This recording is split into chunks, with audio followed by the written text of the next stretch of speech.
You suppose that even Rachel Reeves, even though she's what we call in Yorkshire thick as two short planks, the fact is, she knows perfectly well that if you tax the non-doms to force them overseas and force all the billionaires and millionaires and all their companies with them overseas, that is going to lose you revenue. She knew that when she taxed the private schools, that would mean all the private school kids are going to have to come into the public schools, and she was going to lose revenue on it.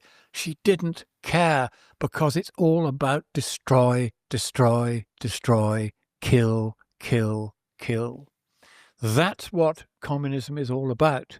They know what they're doing. They are working with hostile actors and foreign regimes that do not wish us well. Because the Labour Party does not wish this country well, they wish to destroy us. Until you understand that, you understand nothing. That's the trouble we're facing here. They really mean us harm.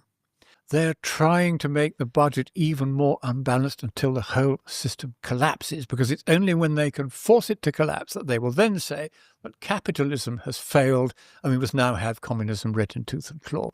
And I can tell you, if you're the working people of this country, if they get away with that, you will not like it. You will suffer first and worst, because those who are rich enough and smart enough to see it coming will have got out with as much of their wealth as they can before it happens. But you won't be given that luxury. You will be trapped here in the misery that is communism. And that is what we face, unless we can persuade the Labour Party to stop being communist. Good luck. And that's not easy. Not easy. They're so wedded to the destruction of this country. But we have been tame in not saying this.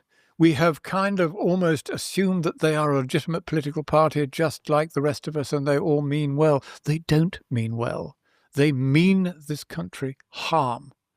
They have an ideology that comes well before any mere individual comrade or citizen of this country.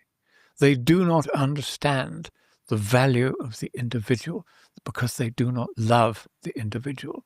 They are not a cult of love. They are part of the nastiest cult of hatred that has ever existed on this planet.